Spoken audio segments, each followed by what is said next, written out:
What's up, guys? It's a Double D report back. Week 5 coming up this week. Week 4 was even crazier, but obviously every single week we have picks, and I want to start off talking about our picks. Dean, you started off because mine was very disappointing. I kind of really don't want to talk about it, so you started off. Well, for the most part, I feel like I did okay. Definitely absolutely nailed my lock of the week with the Titans over the Dolphins. The Dolphins continue to be absolute garbage without Tua. So I don't really expect the Dolphins to win many more games, which is why I took the Titans, even though the Titans are one of the best teams in the NFL by a large stretch. However, they are light years ahead of the Miami Dolphins without Tua. So that was a good pick to go. Hope everybody else out there took it, all of our listeners. That was a really good one. Some of the spread picks weren't, the best. Some of them went well. Like, for example, the Patriots one, once again, completely failed. Oh, yeah. I'm gonna stay away from the Patriots moving forward. I feel like you should. Yeah, they're just an abomination to society. Thought they would give the 49ers some sort of a fit, maybe stay close, but obviously lose at the end. That was not even close to the case. They got blown out 30-13. So we're going to be staying away from the Patriots moving forward, if that's okay with you, Derek. I think we both agree that we stay away from them, and they're a team that we stay away from.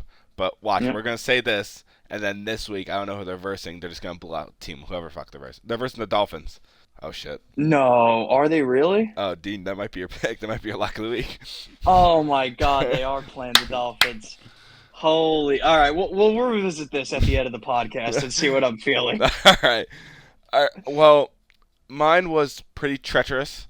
Actually, god awful. Every team I picked just didn't do anything. It was the worst display of picks I've ever had in my life.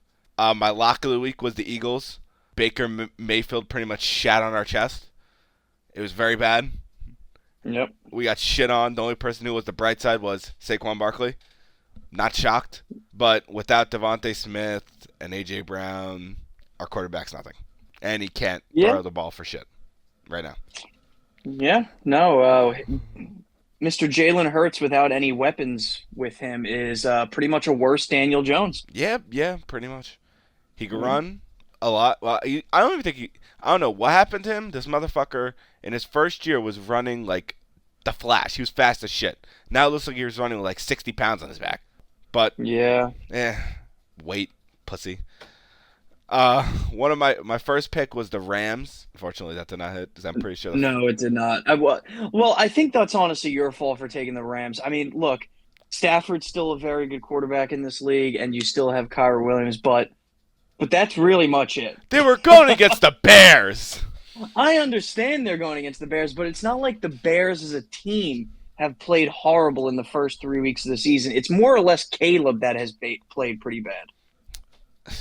I'm still pissed off about that game. I don't understand. So Caleb Williams plays like shit in the first half, can't do anything whatsoever.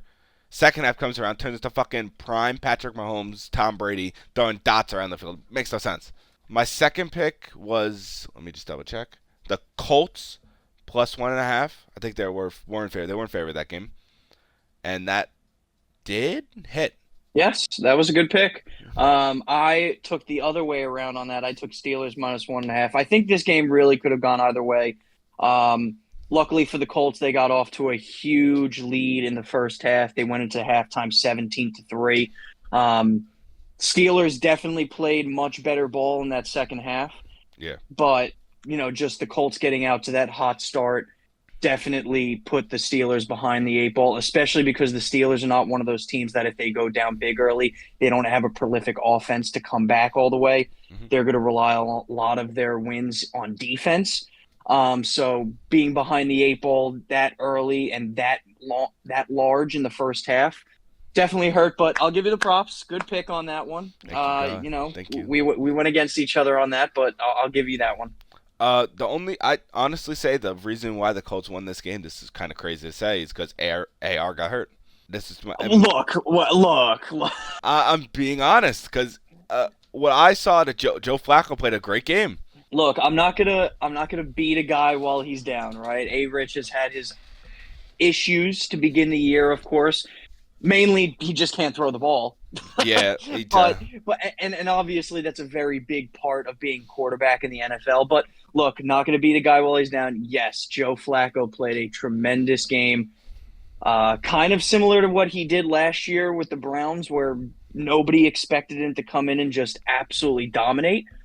But he did, yeah, and very similar came in with this game. I mean, he threw for 168, two tutties. He made Michael Pittman look like Michael Pittman, which is yeah. always good to see for fantasy owners and basically just for Colts fans.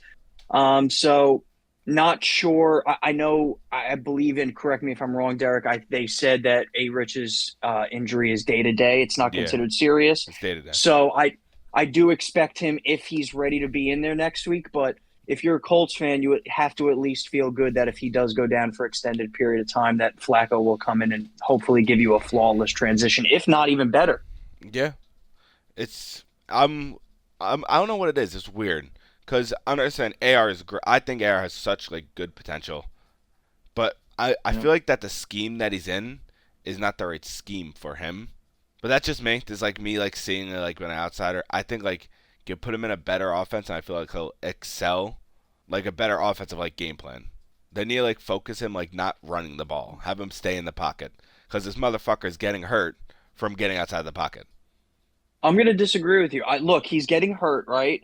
And yes, he's getting hurt from getting outside the pocket, moving around, but he's a mobile quarterback by nature. Look, this is a very run heavy offense where you have JT in the backfield and then you have A Rich at quarterback. They're going to run the read option. You're not going to stop that from happening. That should be part of the game plan. No, His biggest issue in the first 3 weeks is he was just missing throws. yeah, I'm not. I don't think that's on a system. I think that's more or less just how about you hit your receiver in the hands, bro? That's true. Like, well, there's also another thing. Like, he's a young quarterback and he's still in control with the ball. He could throw the ball. He could throw the ball 90 miles an hour, but it has to be Yeah. accurate. But I'm And that's always his biggest issue. Yeah. yeah. The reason why I'm saying this right now is because so far he's had one. I think this was an oblique injury, if I'm correct. Yeah, it was a rib. Yes. It was an oblique injury, and then his first one was a rib injury. As a young quarterback, no, shoulder injury. As a young quarterback, you need to be careful. You can't like you can have a read option in your play. We can have like a couple, but like not like have like run a pistol every fucking time. It's ridiculous. Like I understand like Lamar, he does that. He started off his career in the pistol a lot and then turned into runs, but like you just have to be careful, especially nowadays. And being young, you don't want to get hurt, and then like your career is on a downward spiral. Of course, there's always that to take into account. But look, man, I think they're just, and sure, he's got a hip pointer or an oblique or whatever they're calling it on the side of his body, but still got to make the throws. Even if they do keep you a little bit more in the pocket for the next couple of weeks just to make sure you're 100% healed, you got to make the throws. It's just that simple. Yeah, yeah, he does. He does so pretty much make your throws, you'll be fine. But if I'm him, I would take a week off. Take a week off. You don't want to like have this injury like sustain you for a bit. And Look, at the same time, it's not like you have a scrub at backup, which is where the exactly, issue could lie. No, but that could be an issue for A-Rich because look, let's just say, for example, right? The Colts, they keep him out this week. Joe Flacco, let me just double check really quickly who the Colts are playing. The Colts will be playing the Jaguar. Jaguars here. So the Jaguars are the worst team in the NFL as of right now. They're 0-4. They are the only 0-4 team in the league right now. Say you put Joe Flacco in there and he throws for 350, 3 touchdowns, no interceptions. Maybe the team is going to be a little hesitant to put A-Rich back in there just because he hasn't been throwing the ball the first 3 weeks well. I guess that's fair, but like as a GM, I don't see. Well, I'm not as a GM. Like as like seeing it from a No GM shit. perspective, I don't see them doing that because they drafted him. They're gonna keep him Of, in. of course, I don't see them doing it either, but if you look at the whole scope of things, once again, and we've spoken about this multiple times on this cast, I mean, their division is stupidly winnable right now. Yeah. Stupidly winnable. Well, they'd have the So Texans. the Texans are 3-1, and to be honest with you, they haven't exactly impressed in all of their wins. Yeah. It's a very winnable division. I mean, look, if you're a coach on this team and you're trying to win games and you're trying to make the playoffs in honestly a very lackluster AFC to begin with, I think you just have to go with the best option. And sure, I hope A-Rich is out there starting next week, but if he's ready to go, it's in his best interest to start and actually play well so he doesn't get completely rear-ended by, a 40-plus-year-old Joe Flacco. I get that now. I didn't see it, like, as a start, but, like, Oh, no. I'm glad you see that now. Thanks, Derek. Sorry, man. I just never agree with you because, like, 95% of the time you're wrong. No. All right. We're not going to get into this because we can go back and see a lot of things that I'm right about. All right, go fuck yourself. But we're going to continue. You go for your next pick because I did back to back. What was my last pick? I have no idea. All right. Well, how about we just skip the rest of the picks? No. Wait. Let me do mine and then you'll do yours. What was mine? Your third pick was the Rams. We did the same one. We did the Rams because we both agree on it. Because I remember. Jesus Christ! I went 0-3. I thought I did bad. Did I really only hit my lock of the week? Yeah, you only hit your lock of the week. Look, I want all record for the fans out there. Yes, my spread picks are very bad. However, you have to overlook that and accept my lock of the week as gospel. Okay? That being said, for my third pick, I did take the Rams.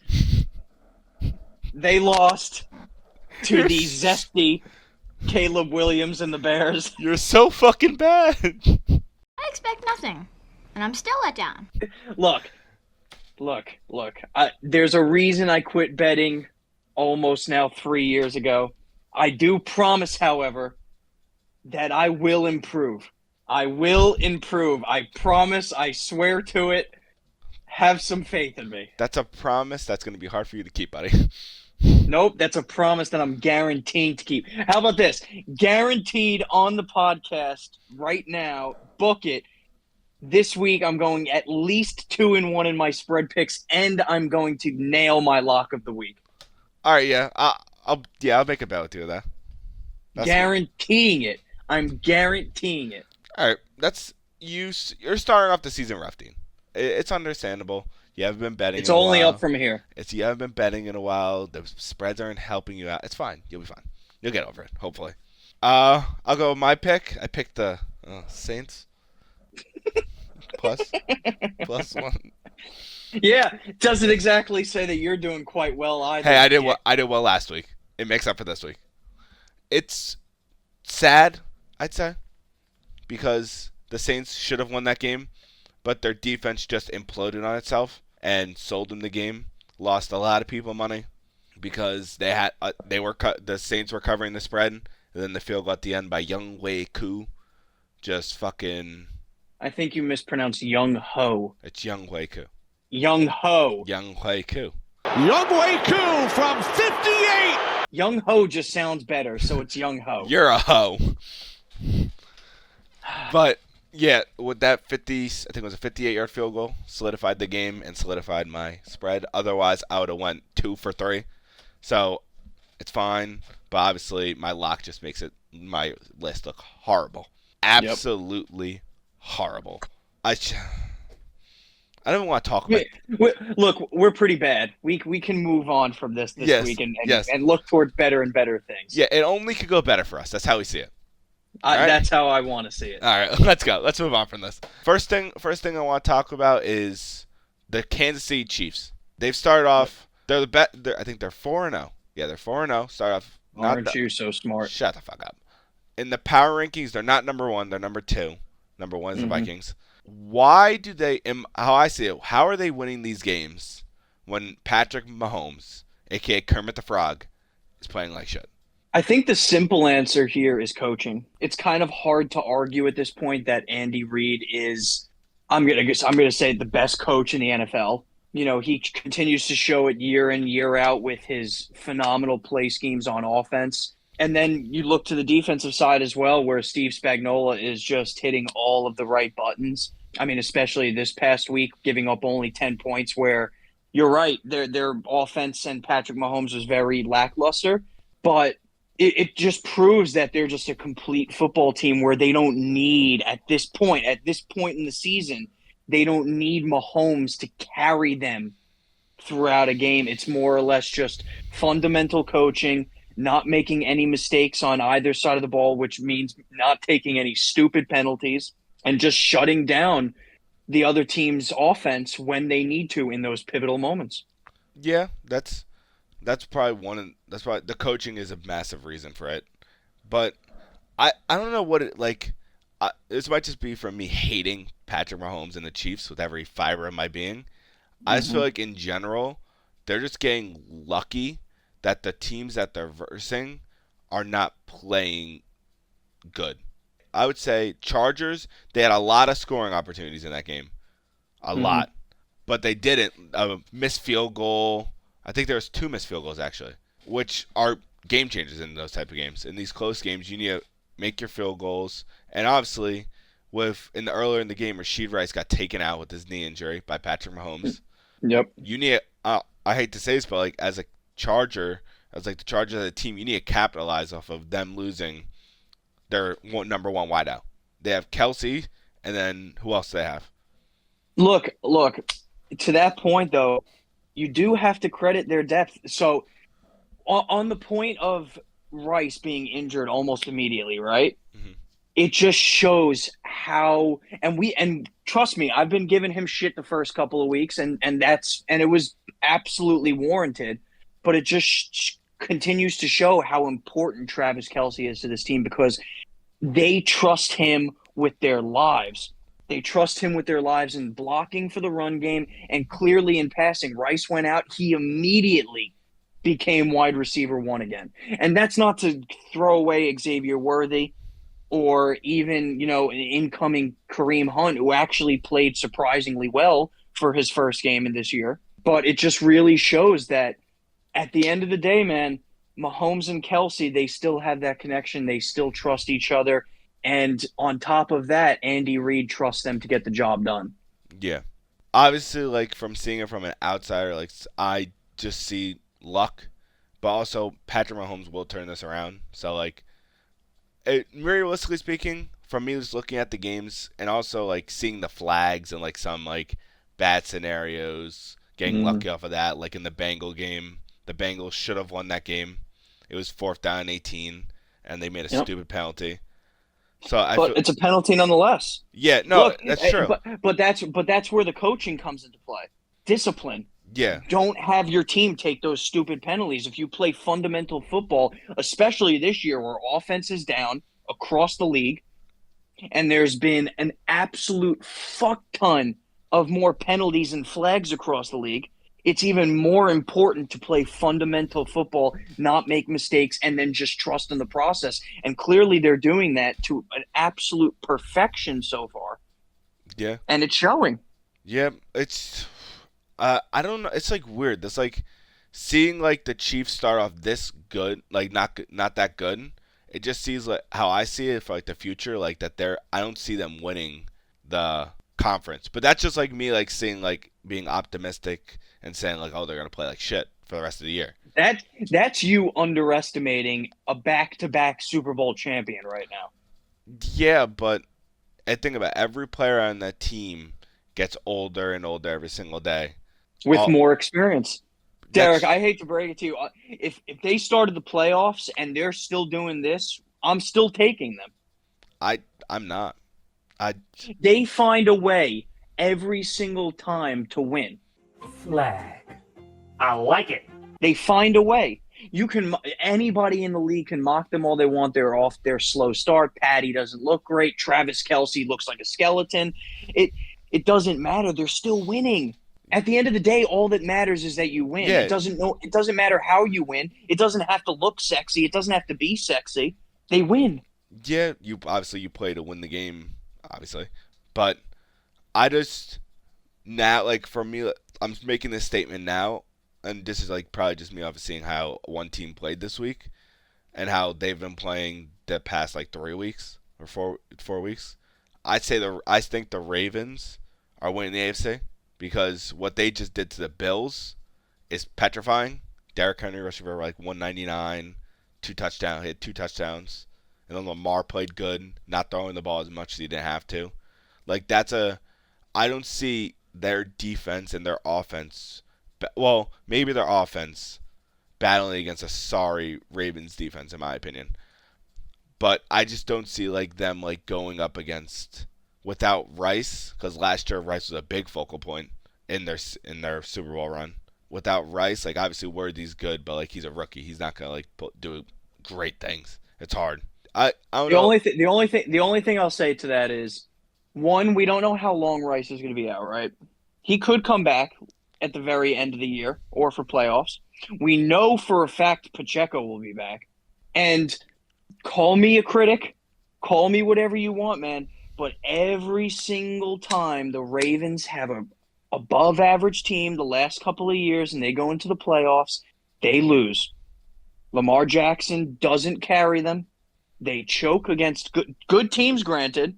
But I feel like we've had this conversation the last couple of years where people thought, yeah, the Ravens are the class of the AFC. And then what happens come playoff time? They choke. Oh, look at him choke! I get it, right? The Ravens, maybe on paper, are the best team in the AFC right now. You know, record aside, if you're just watching the games. But if I'm a betting man, I'm still putting my money on the Chiefs because I just don't see how you can bet against them. They've proved it time in and time out where it doesn't matter how they look in the regular season. Come playoff time, they're just an unstoppable force. I feel like that it's hard though to go off the aspect of like year by year. Like obviously like you could, but like I don't see like say they won the past Super Bowls. I understand that, and like they're obviously favored to win the Super Bowl this year because they won the past 2. But I don't think you should go off of that. I feel like you should go off like the season as like what it is now. Sure, I'm still taking the Kansas City Chiefs. I don't. We could talk about this later on. Like later in the season when it gets more bigger, when like the schedule is like more deeper and shit. But sure, I don't think it is. I don't think that's true. But for all you know, I could be wrong, which I probably will be wrong. And Mahomes will win MVP. I can't wait to look back on this video and first round or second round of the playoffs and quote this video. It'll be nice. It's not good. It'll be amazing hearing you say that and then me quoting this, and you'll be like, "Go fuck yourself." Mm-hmm. It's kind of like a short topic to talk about. This next topic, but I do want to talk about it because it is a problem. Should the NFL completely get rid of turf fields? Absolutely, 100%. We actually spoke about this, I believe, in week 1 or week 3 of the podcast.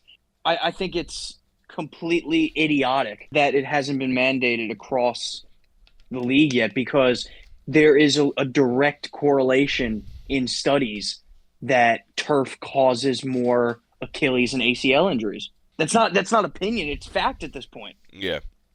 Turf has much less give because you're basically running and cutting on concrete. And these players nowadays their agility is out of this world. Which means more cuts, which means more speed, which means more athletic jumping ability. And then, in turn, you go onto turf, it's just a bad recipe. But the NFL won't do it because of money.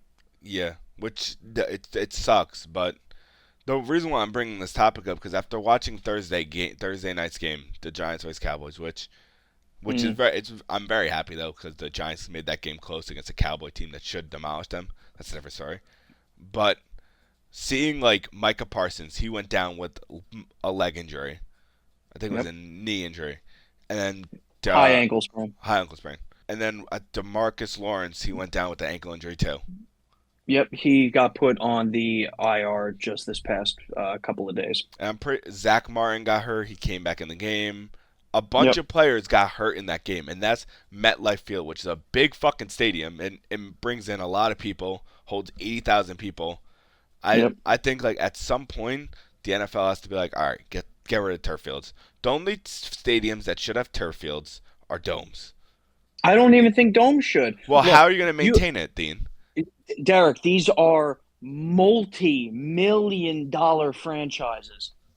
Some of them are in the billions. Dallas, for one, for example. You're telling me these owners don't have like $1 million or $2 million to properly pay landscapers in order to make sure that the grass is completely ready to go? Dome or no dome, you can definitely sustain a grass field with the right equipment, with the right preparation, especially with the right amount of money. These teams are making money hand over fist. They can afford to do this, Yeah, but they're being cheap. I do think they are being cheap, but like I feel like the only time, like say like you're playing in Minnesota, and say if it's like cold outside or some shit like that, it's cold outside the stadium, and obviously Mm-hmm. it's how like I don't. It's gonna be harder to maintain a regular grass field in the wintertime in Minnesota.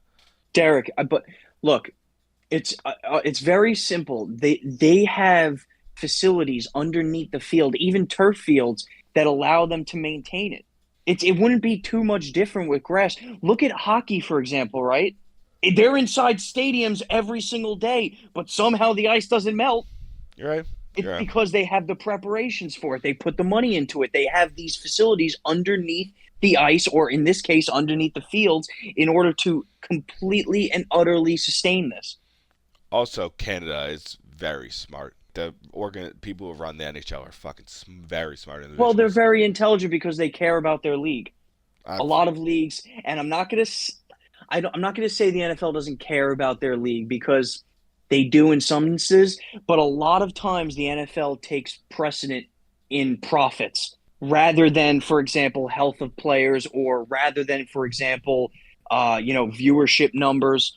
Like we were talking about this week one, for example. Who gives a shit about a game played in Sao Paulo? You know who cares? The NFL, because they made money and endorsement deals on it. that's also another problem. Like you're if you got to London, that's gonna be a fucking turf field. That's all they have. They don't have fucking grass fields like that Wembley Stadium, wherever the fuck they play at, which is getting played the Jets Vikings this week. Yep. That's in Wembley Stadium. Yep. That's gonna be fucking a shit. I feel like that's gonna be like 4 injuries in that game. Hopefully it's none of my Yeah. fantasy players, but like there's gonna be a bunch of injuries because turf field, like like even in MetLife, you could see Aaron Rodgers, as well I see it. I feel like he's restricting himself running outside the pocket because he's afraid of his Achilles, like Look, just gonna rip off. he's also 40. Yeah, but he still is able to run, Dean.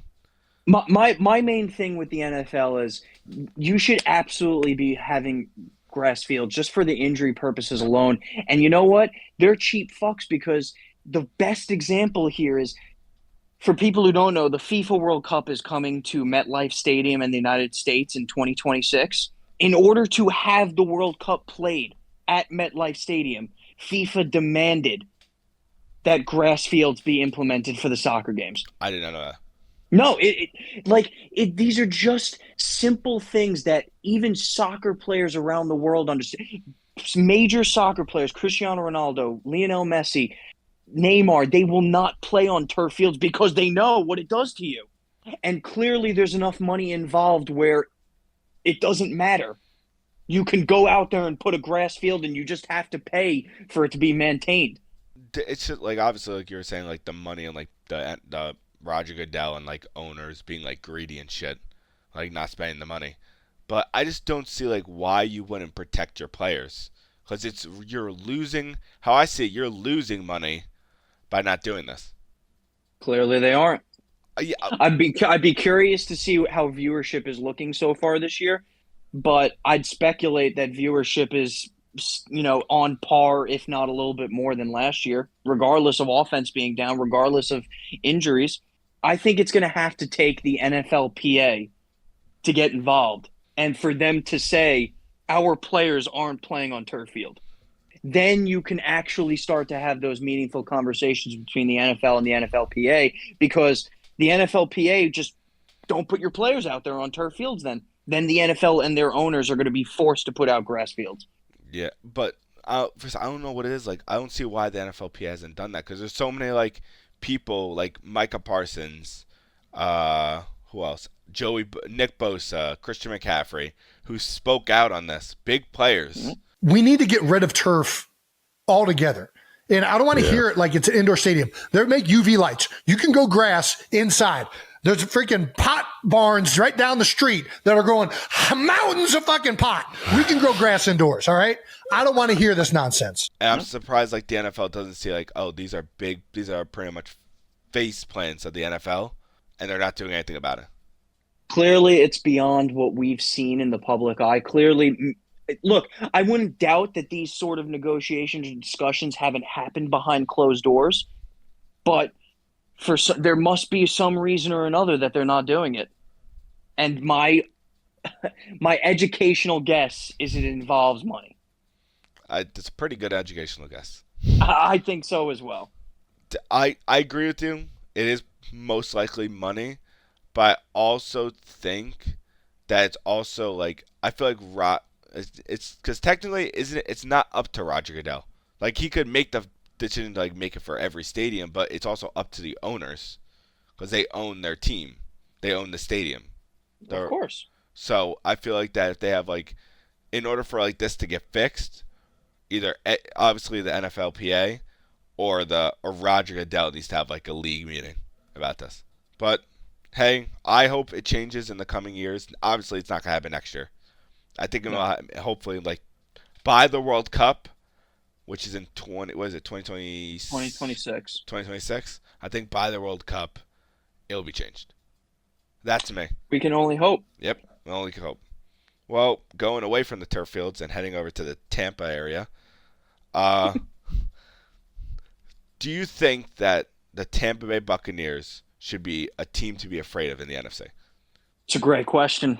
I think on a lot of our points, we've continuously said, we're only 4 weeks in. It's very early in the year. Clearly, some of the teams that we think are going to be threats in the playoffs haven't exactly lived up to that potential. I mean, the Eagles and the Cowboys for one, the 49ers for another. Mm-hmm. However, the Buccaneers have looked impressive. Baker Mayfield has looked impressive. Todd Bowles, once again, another quality coach, has looked impressive with the team that he has put out onto the field. Do I think you should be afraid of them come playoff time after 4 weeks in the season? No. No, I don't. I still think there are 4, if not 5, teams that are better than them in the NFC. However, they are 3-1, and they are ahead in their division. I got to ask you this. Okay. Name 5 teams that are better than them right now. I said 4, if 5. Well, 1, the Detroit Lions are definitely better than them. They beat them this year, but okay. I don't care. Okay. 2, the San Francisco 49ers are definitely better than them. Okay. 3, if Nick Sirianni decides to actually pull his head out of his ass, the Philadelphia Eagles are definitely better than them. Okay. And 4, I mean, from everything we've seen, I would take at this point in the season, once again, it's early, I would take the Vikings over the Buccaneers. All right. This is coming from an Eagles fan. Yes. I think that the Buccaneers are a better team than the Eagles. Definitely better coached.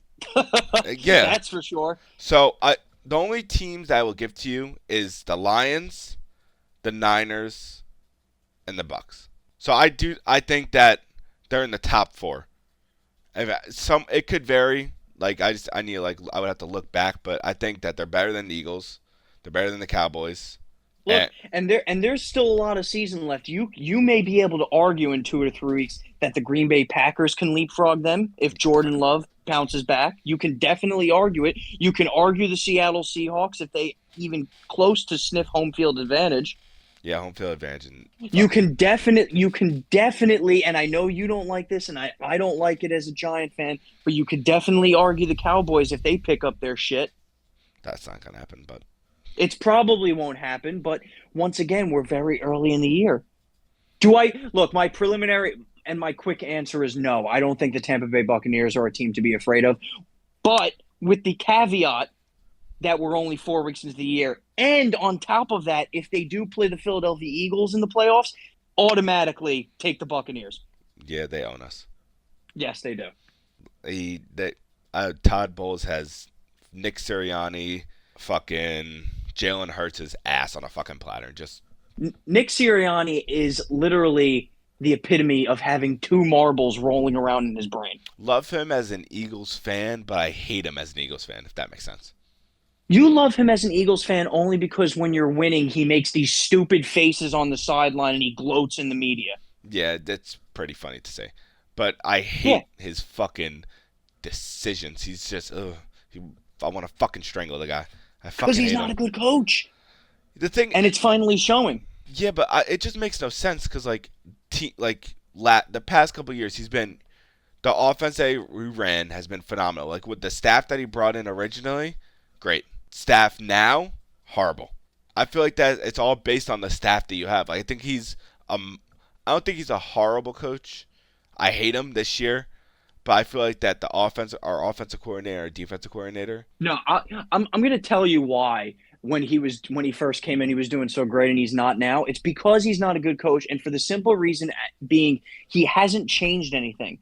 He's not adapting. The rest of the league is adapting to you, and he's not switching it up. Not the touch bus. This is what the best coaches in the NFL do. Look at Andy Reid. You would think teams around the league would figure out how to play Mahomes and their offense, right? Yeah. But he switches it up every year. You can't be predictable in the NFL. Defensive coordinators are going to figure you out. That's just how it is. It's that simple. The Eagles, I feel like they do need. I do agree with you. They do need to change it up, but going back to the Bucks, and this is gonna segue into my point to what I think. You were saying Kansas City Chiefs. I feel like are adapting very well from last season. Todd Bowles is doing a great job compared to how last season how they started to this year. They're looking phenomenal. I do think and Baker looks awesome. Exactly.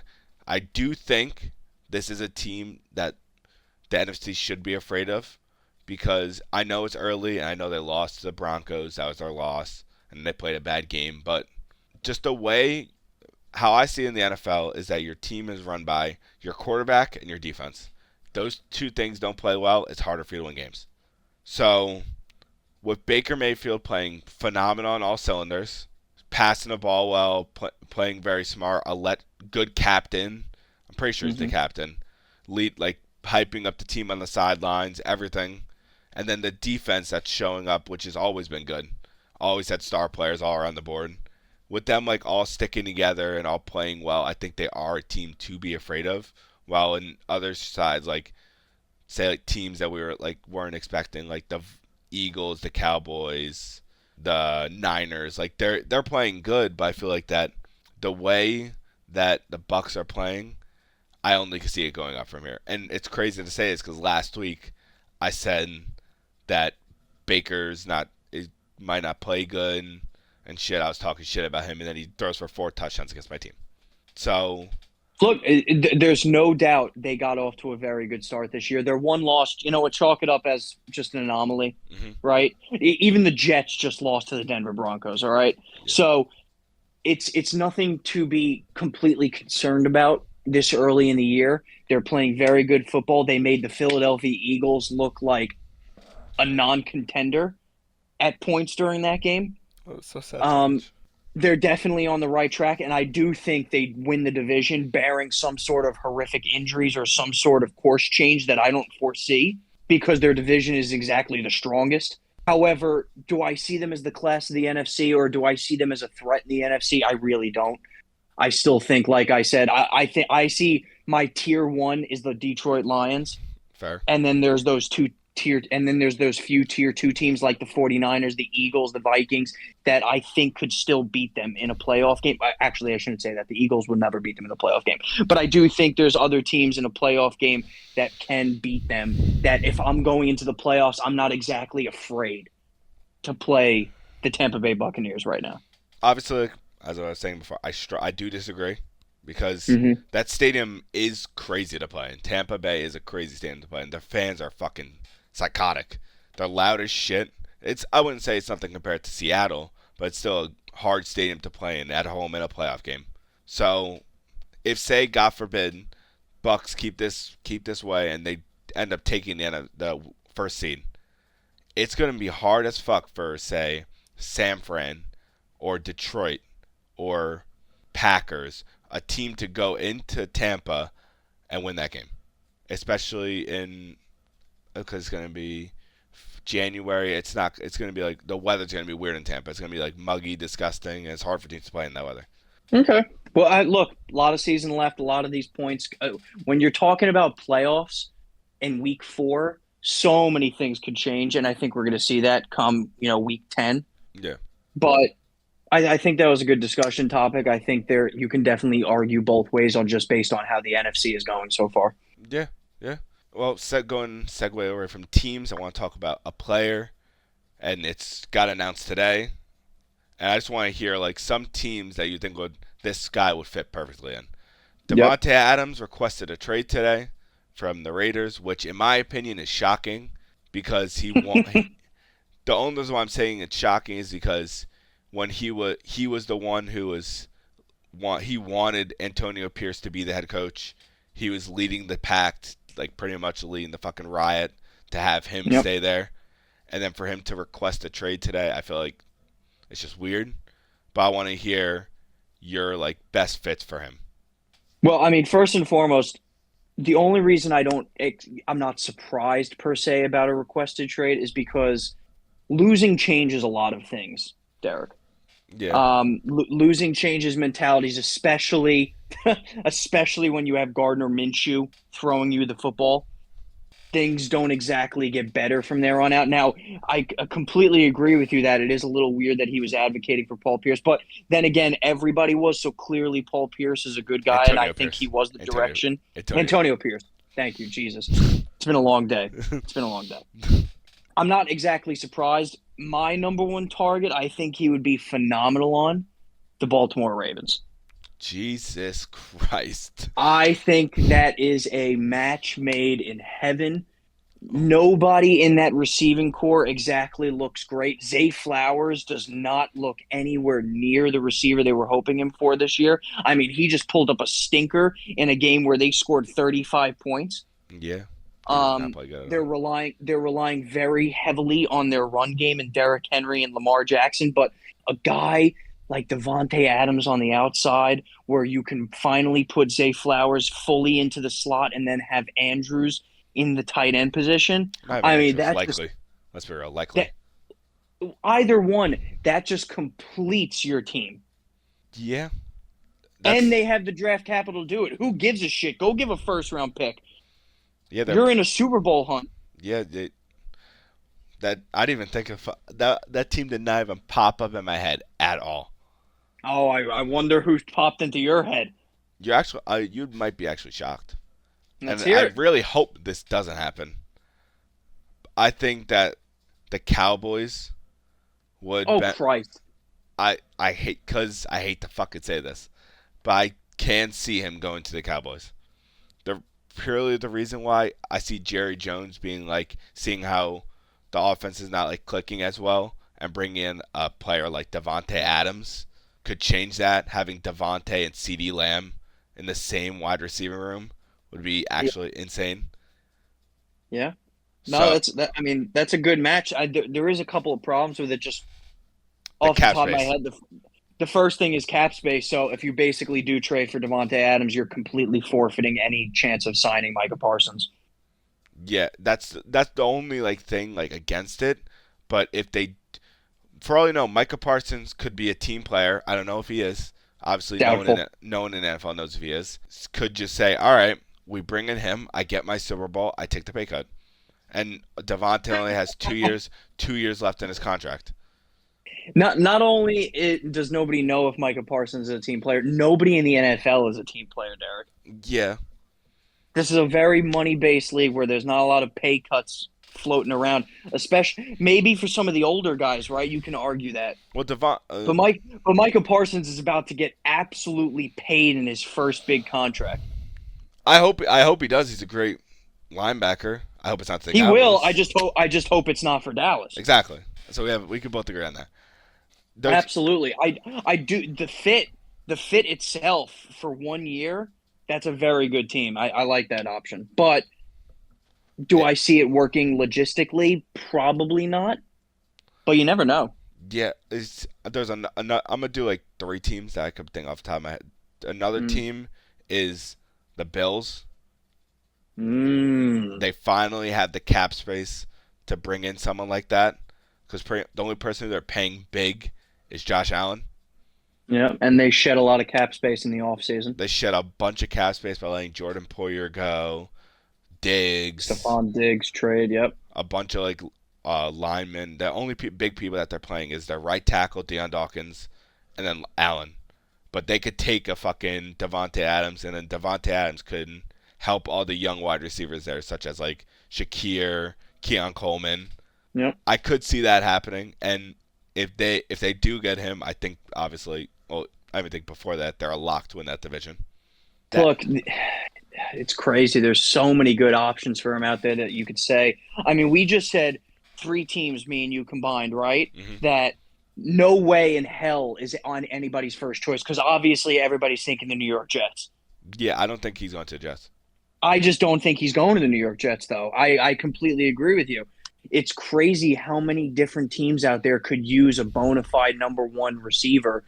The only thing I worry about with the Bills, I'm only playing devil's advocate because I do think they would be a very good fit, is they've succeeded early this year with basically no real wide receiver 1, and Josh Allen is clearly enjoying just spreading the ball around and not having somebody more or less, for lack of a better term, demand the ball, right? Mm-hmm. So I don't know what type of player Devontae Adams is. Like if he goes to the Bills and he gets 2 catches one week and then the next week 10 catches, is he going to be a Stephon Diggs where he's pouting on the sideline and going into the media and saying, I deserve the ball more? Or is he going to be more or less of a team player and be like, we won. That's all I care about.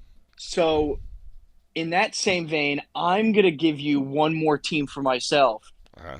And this is another shocking team, not the Jets, because the Jets is too obvious, right? Yeah, obviously. I am going to go the Kansas City Chiefs.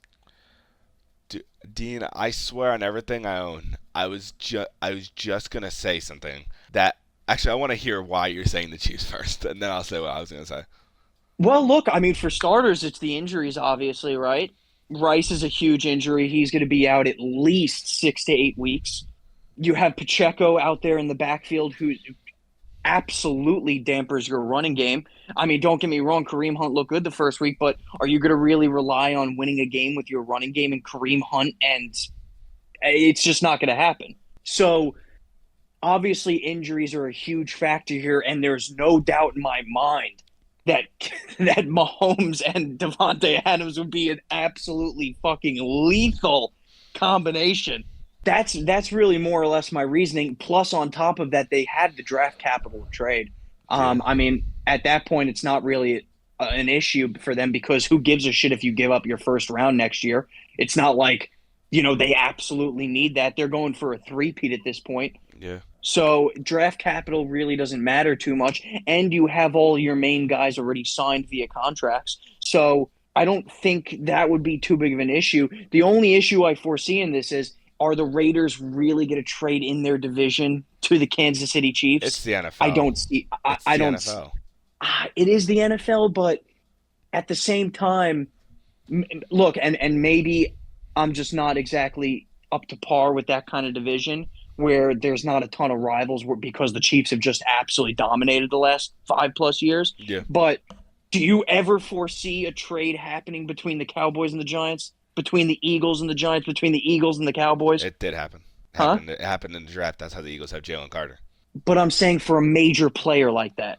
Like the comparable is, do you see the Dallas Cowboys trading Micah Parsons to the Eagles right now? No, hell no. That's my point. Yeah, but the thing is, I don't understand, his contract. I would have to, actually look in depth into it. I don't know. Can he choose the team he wants to play for? Because some contracts he has, I think it's a player No out. trade. Yeah. So looking at it right now, his contract, he is under deal for 2 more years beyond this one. All right, what's right? So it's 2 more years. Yeah, so it's 2 more years after that. He's got a cap hit. He's got a cap hit of $44 million in the next 2 years. So it's a lot of money. It's a lot of money. However, in his cap notes, there are no trade restrictions. Oh, so it's up to Oakland, Las It's Vegas. it's up to Oakland basically on whatever deal they Yeah. get feels the best for them.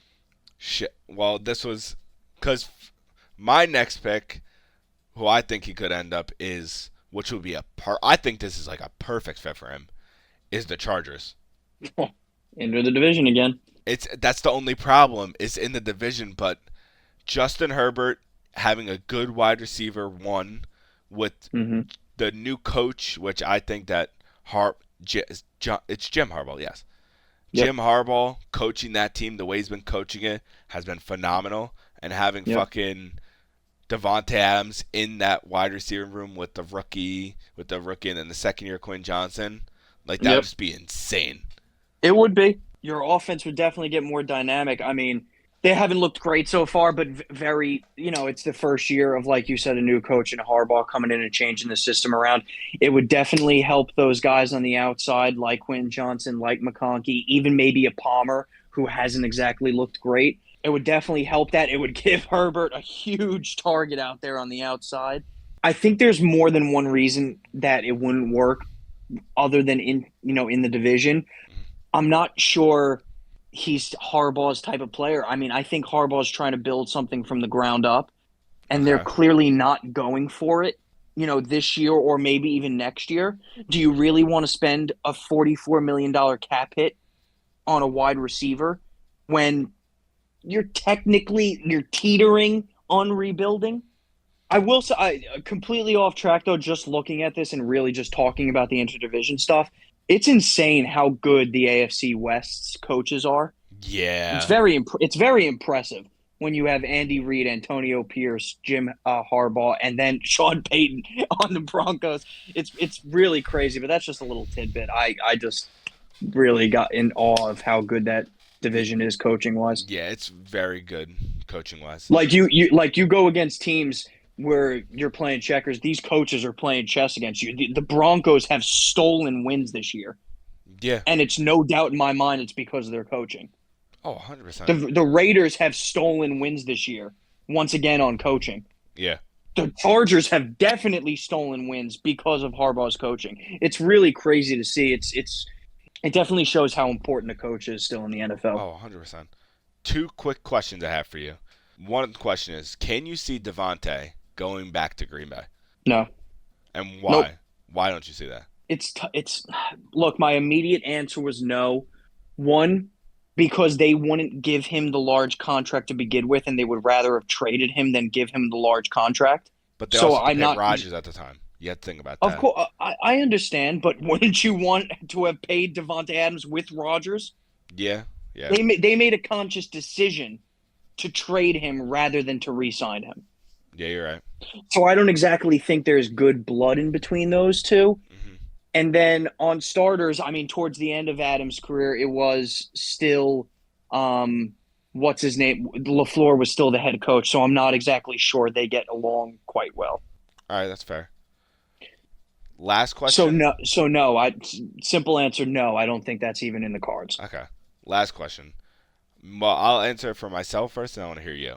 Do you think that he would go to the Jets? I don't think he will, for many reasons. One reason is I feel like that Devontae left to go be away from Rodgers, have his career without Rodgers. I don't think he wants to go back living in Rodgers' shadow, because he has shown before that he is the type of player who doesn't want to be living in the shadow of someone. I don't think he would go there, and I don't think that the Jets had the cap space to do this. Okay, I'm gonna give my answer, and in rebuttal to your answer directly. One, yes, I do think he would want to go to the Jets. Multiple reasons. One, you immediately put him on the Jets, you're an immediate playoff contender, not only a playoff contender, but a Super Bowl contender in the AFC, right? And I think at this point in his career, maybe Devontae Adams wants to win. Two, to your exact rebuttal point of that he doesn't want to live in the shadow of Aaron Rodgers, the grass isn't always greener on the other side. And I think he learned that when being traded from Green Bay to the Raiders. He has absolutely done nothing except losing with his time in Las Vegas. Yeah. I think that gets old after a while. Plus, he's still going to get paid. It's not like he's not going to get paid. He got his contract. He succeeded. in whatever he was doing on Green Bay, he succeeded. Third point, with the cap space, I think if the Jets were to go out there and trade for Devontae Adams, Hassan Reddick will be in the deal on the way back. Yeah, I did not think So of you that. won't. So basically, the cap space that you were willing to spend for Reddick will just go to Devontae, and then you'll have no problems. Okay, that could actually save the cap. I don't know what it is. Like, I feel like that because this is like from what I'm seeing, like articles that I've read, that I don't see him. I just can't see him going back with B. Rogers. Like, obviously, it's gonna be good. It'll be good for him. He'll win the Super Bowl. Like, he could win the Super Bowl with him easily with that defense and that receiving core. Easily Yep. win a Super Bowl. But Yep. and also I don't think he wants to go play. It also depends on coaching too. Nathaniel Hackett and what can the Jets give to the Raiders? Like, will he be happy even being there? But we're all saying this, but it's now going to his contract. It's not up to him. It's all about who has the most. It's up room. to the return that the Raiders get. Exactly, because It's that simple. the Raiders ideally, if I'm an owner, I would at least want a second round pick for him. Mm-hmm. At least bare minimum second round pick. Yep. Because he's a very You have to get a second round pick. In the you bare have minimum. to. Or like one of those like second round picks, like to where it could turn into a first round if he doesn't play X amount of games. Then you get into a first round pick because that's what happened with the Eagles Of course. when we No, look, I think there are so many. We just spoke about what, 6 of them. There Yeah. are so many suitors out there. So many teams that are on the precipice or on teetering on the line of being phenomenal and taking them over the edge that they could use a guy like Devontae Adams. You know what? The Raiders hold all the cards. Yeah, If you don't get a deal you like, fuck him. He has to play. yeah. Otherwise he'll Say- get fined. You say no. It's that simple. This is not a holdout type situation. True. And then if Devontae Adams is that big of a dickhead where he would hold out, which to be fair, I don't see him as that type of person, Yeah, he would just get fined. a lot of money. So a lot of money. So I don't see that happening in any way, shape, or form. I think the Raiders literally hold all the cards on this one, and you better go out there and shop the best you can and get the best deal you can because you're in a rebuilding stage, and if you're going to give up a primetime wide receiver like Devontae Adams, you better get a good return. If you get a third-round pick, That's a loss. you should. That sucks ass. That's disgusting. I 100% agree. No matter what it is, it has to be a second round pick. At least, yes, At least. agreed. All right. Well, I think like that's the last thing we could talk about because like all we have to do is wait for the Raiders and see what they do. But Yep. there's one I want before we get into our locks for week 5. I want to shout out one specific player in the NFL, Jared Geoff, for having more receiving touchdowns than most top 5 wide tight ends last year. And he had more receiving touchdowns last night than incompletions. Yeah, which is First player in NFL history to have a 100% completion ratio with, I think it's over 15 pass attempts. which is outrageous. He played phenomenal last night. Unbelievable. It was a perfect game by the Detroit Lions. Just have to. The Detroit Lions are obviously a scary team to look at, so I just had to bring them up because back to last week with the what was it? The hook and ladder. They executed perfectly, and then this week, Jared Goff receiving a touchdown and then being perfect. It's insane. Yep. Insane. By the way, also on that same, shout out to the Sun God for an absolute perfect breadbasket throw to Goff. Oh, it was a perfect throw. The It was linebacker, gorgeous. the linebacker was like this, swatting it like it was swatting a fucking fly. It was a gorgeous throw. Absolutely perfect. It was perfect. Otherwise, they called it like I saw it when I woke up and saw it on ESPN. They called it the Philly. They call it a recreation of the Philly special. I was like, come on, like No, it's just that's not. not the Philly It's special. not. Like, It's not. It's something completely different. but the way they executed it, and Jared Goff said in Jared Goff said in the press conference, he said, "We've been in that formation to do it a lot, but we've audibled out of it because they didn't like the way they were seeing on the defensive end." And he said this, I saw it perfectly, I liked it, and I called it. That play's been in for a long time, and it's just never gotten. We've never gotten to the right situation for it to get called, and then I think we actually have called it in a game before, and then if it's not the right look, I get out of it. But that was the right look. Well, that's what happens when you go against when you see on the line that you're going to be going against a 300-pound linebacker. Yeah. Even Jared Geoff can outrun him. Yeah, which was seeing him just like catch it like perfect breadbasket was just amazing to see. It's hype to see. They're a very fun team to watch, the Detroit Lions. Yeah, also seeing David Montgomery take out Anthony Witherspoon's life with that truck. But that's They have just another plug on the Detroit Lions. They have something what a lot of people call thunder and lightning in the backfield, where the Giants were able to execute that perfectly twice in their 7-11 Super Bowl runs with Brandon Jacobs and Ahmad Bradshaw. Mm-hmm. It's a scary thing when you have two guys of that caliber that can just absolutely pound the shit out of the ball. Yeah. Especially coupling with their receivers and their passing game. They're a scary team, and they're a very fun team to watch. Oh, 100%. 100%. Well, unfortunately, we have to move on from happiness and go to our sadness so far and talk about our locks. Oh, this is unfortunate. Yeah, it's very unfortunate. Hopefully, we'll do good this week. I pray. But I want you to – I feel like last week you started off. I'll start off this week. Let me pull up my list. Do you want to do 1-1-1 or just straight through? We'll do 1-1-1-1-1. All right. So my first this week, I'm not gonna lie to you, I went fucking crazy. Oh boy. Oh Jesus.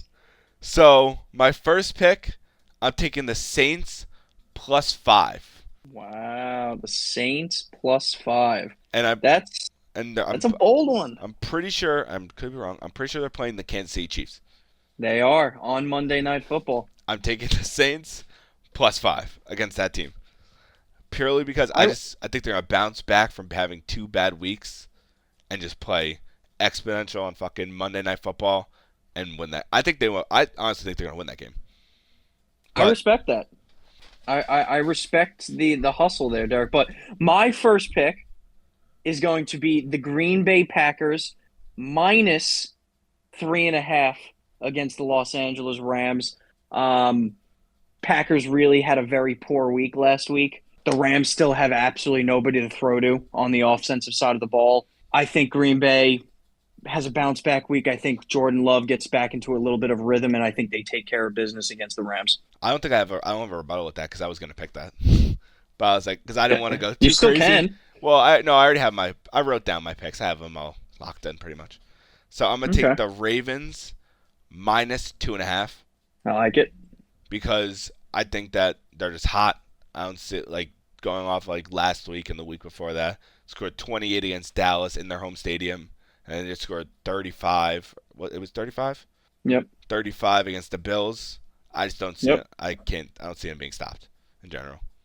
So I think 2.5 just losing 2.5 is not bad. I like it.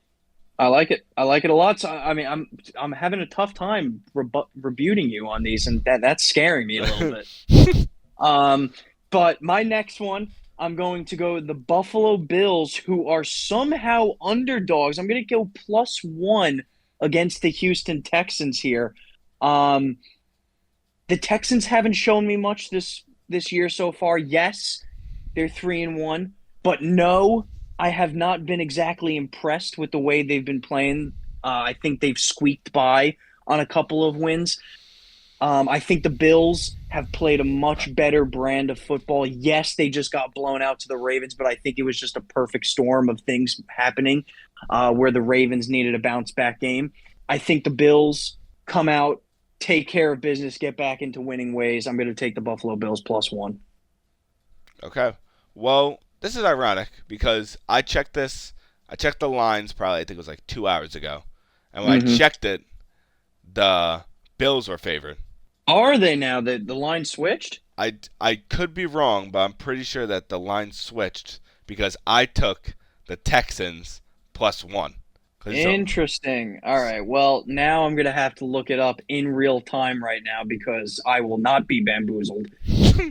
Wow, it did get switched around. The Buffalo Bills have now taken the lead as the favorite at -1.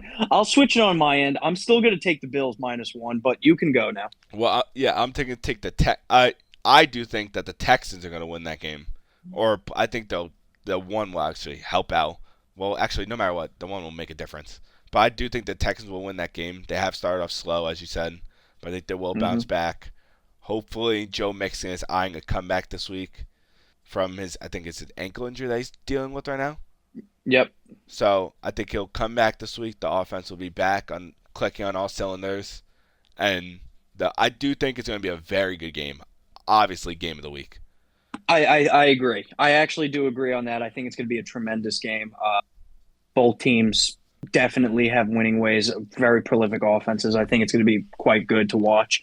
Also, all right. First, hold on. Before I just realized this. This is the first time I've seen this to where a player who's been on two different teams has played. Stephon Diggs is playing against Buffalo, who was just on. Yep. And then he also played on the Vikings, who he was drafted by, in the same season. That's pretty crazy to me. But he's going to get shot. I think Stephon Diggs is going to go off against Buffalo, show them what they're missing out on. But that's just me. It's possible. All right, now. You're hear me out. You're lock. I didn't hear this. No. This is my third. Yeah, this is my third spread. Now look.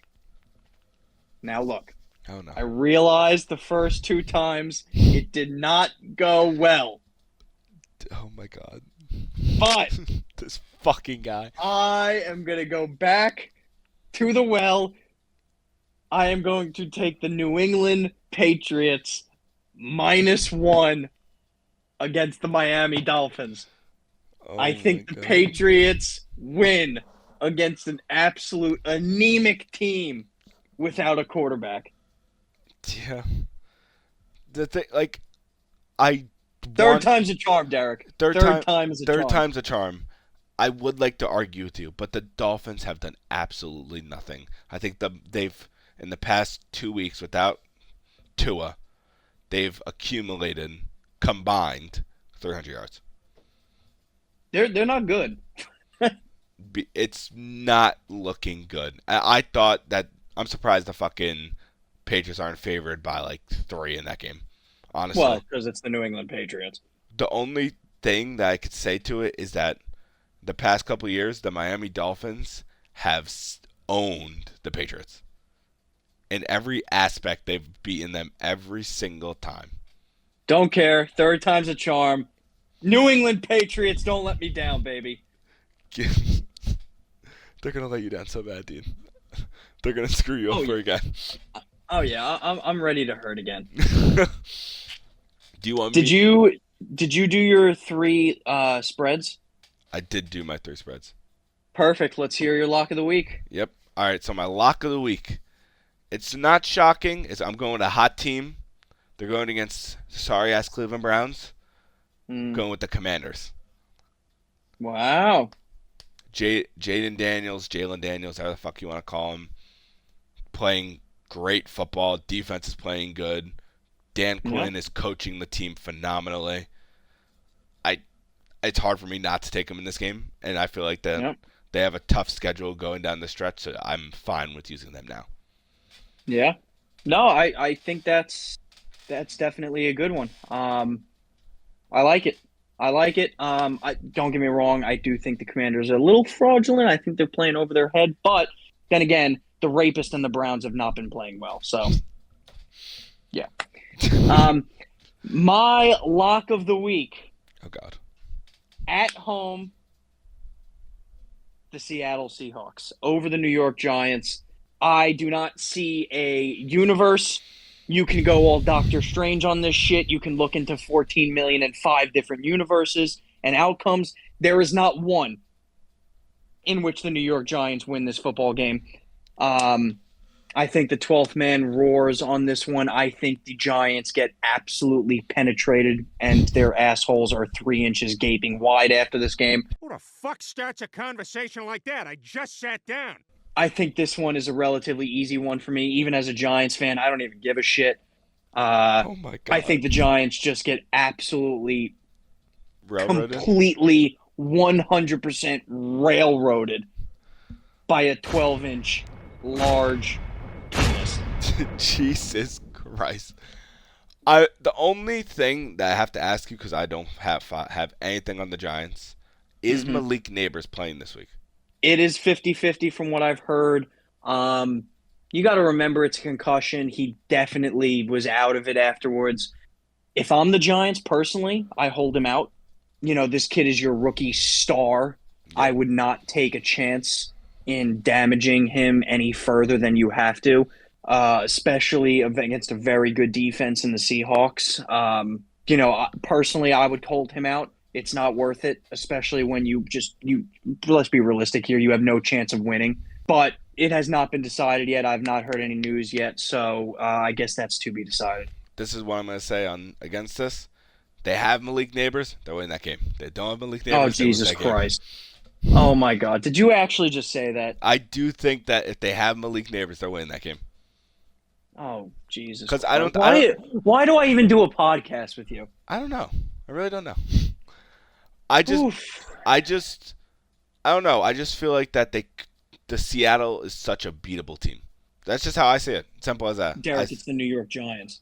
But they kept it close with. All right, who's better, Cowboys or Seattle?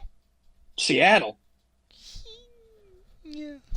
You can't even argue it. It's hard to argue it because Cowboys have a better team than them. Maybe on paper, but clearly not in reality. I don't think so. But bro, Geno Smith is outplaying Dak Prescott. Well, yeah, but okay. They have a better. I think the Cowboys have a better defense than Seattle. Would you agree? I think DK Metcalf goes for 185 against the Giants. I don't think Geno Smith has the time with the fucking defensive line of the fucking Giants. Sure, he may not have the time, but all he has to do is throw it up, and DK will just shove his man pecs onto somebody. Jesus fucking Christ. Well, I think that they have Malik, they win. They don't have Malik, they don't win. Simple as that. Yeah, we're going to revisit this bullshit. We'll revisit it next week.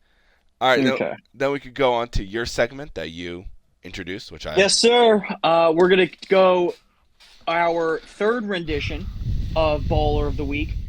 This one, once again, I promise everybody in the audience I will go outside of sports eventually, but this one I'm going to stay within sports. Once again, I'm going to go over to the Major League Baseball Association. Once again, as I've done, I am going to give Baller of the Week to the Hit King, as they used to call him, Pete Rose, who died at the age of 83. He is the leader in hits in Major League Baseball history with 4,256 over his 24-year career. He is an MVP award winner. He is a Rookie of the Year award winner. Tragic, not to mention 17-time All-Star, 2-time Gold Glove winner, World Series MVP, 3-time World Series winner. This guy is the epitome of what baseball was back then. Yes, he had issues when it came to gambling. Yes, he had issues when it came to being in the limelight after his baseball career as a coach, in particular when he was gambling. All that aside, I think it's extremely stupid of the MLB to not overlook all of that, to see one of the greatest players our game has ever produced and to not have him in the Hall of Fame. Yeah. I'm going to be an advocate for it. I think, as tragic as it sounds, that now his death allows Major League Baseball to relook at his Hall of Fame. I hope they do. I think they will, and I think he will be elected into the Hall of Fame eventually. I just think it's a very sad thing that he didn't get to see it in his lifetime, but just wanted to remember one of the greatest baseball players of all time, obviously one of my personal idols just because of how Derek Jeter played the game, and obviously he was a huge hits man. For Pete Rose to almost have 700 hits over Derek Jeter will never be comprehensible to me. 83, too young, but just wanted to give Pete Rose his roses, not for lack of a better term, and not for a pun, not trying to be punny there. But Pete Rose, 83, hopefully eventual Hall of Famer, Hit King, one of the greatest baseball players to ever live. He will be missed. That's a great one. That's a really good one. I was not. I was either expecting you to go Dikembe Mutombo or him. Nah, fuck Dikembe Mutombo. Oh, dude. He had one stupid wiggle finger. Jesus fucking Christ. But I will say he went way too early as well. I believe his unfortunate demise came at only the age of, if I'm not mistaken, 53. 58? No, later than 53. I'm pretty sure it's 57 or 58. I can look it up right now. It is 58 years old. Yeah. Very tragic. Cancer takes a lot of us out. Yeah. Clearly too young, but Way too young. no, I'm going to give my flowers and my roses, yes, pun intended now, to Pete Rose. All right. I respect that one. That's a very good one. For my ball of the week, I've been staying in the football realm, but for this one, I'm going to go outside of it. Woo. And I'm going to go to the MLB. I have to give my flowers to Mr. Shohei Ohtani. I have to give it to him purely because no one in the MLB has ever had 50 plus stolen bases, and 50 plus home runs in the same season. Just seeing that in a crazy season, might I add, with Judge hitting almost 60 home runs, it's just crazy. It's crazy to see. I feel lucky to be able to see it. A great player like him, a very versatile player, being able to do it. Do I think he's the best player in the MLB? No, but he is yet to give the flowers to a person who breaks records that haven't even been created. Absolutely. Nope. Generational talent. We are most definitely lucky to watch him play. Not a lot of players of his caliber are able to pitch and hit at the level that he is able to do. And even without pitching this year, you're right, he put up MVP level numbers. He will most likely win the MVP. I know a lot of people are talking Lindor. But it's kind of hard. It's kind of hard not to give Ohtani the MVP just due to his numbers and being a first in Major League history. Yeah. That's a good one. I agree. He is one of a kind, and we're pretty lucky to have him. That being said, I do hope the Dodgers lose in the first round. I think we hope that happens.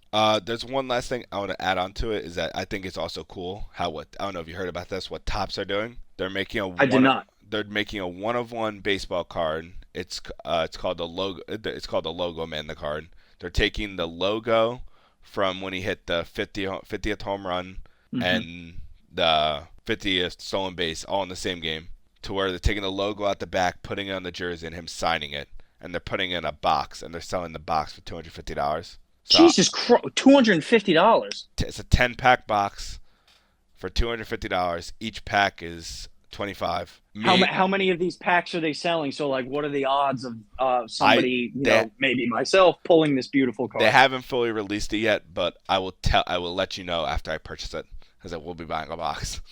Oh, yeah. I mean, it's kind of hard not to buy a box considering that card may go for like $5 million. Well, let alone the baseball, the guy is trying to sell it for $4.2 million. I know. So God only knows what the 1-of-1 card is going to go for. So I feel like that it will be just, and also what I have heard is that they're going to put other big cards in that, like such as like an Aaron Judge card, like Aaron Judge signed card or something like that. So, well, if I ever win that card, this will be our last podcast. Me too. Me too. You may never even hear from me again. I'm going to fucking Netherlands or something like that. I'm out. Fuck that shit. The Netherlands is the first thing that comes to your mind? Who the fuck would expect someone to go to the Netherlands, team? Oh, you're just a useless sack of crap, aren't you? You're going to fucking the land of the ice. Bro, how about you actually go to some place that you'll enjoy? I will enjoy the Netherlands. How do you know I won't enjoy it? What are you going to do in the Netherlands? Just have fun. Live my life. No one bothering me. That's how I see it. Every week I contemplate things. I'm gonna take a nail, throw it through this screen, hit your head, throw the hammer through the screen, and just have it press against your fucking brain. It's a small target. Good luck. You fucking motherfucker. I hate you. Alright, boys. Alright, we're gonna be signing out on this episode. Thank you guys for watching this. Like, subscribe, follow us on TikTok at the Double D Report. All together. Bunch of TikToks will be coming out soon. Leave a comment, actually. I want to start reading comments and going off of comments to see like what you guys want to hear us talking about, and so we don't have to. I don't have to spur off my stupid brain and be like, all right, let's talk about this. All right. Got that right. Fuck you, Dean. All right, boys. Peace out. Have a good one.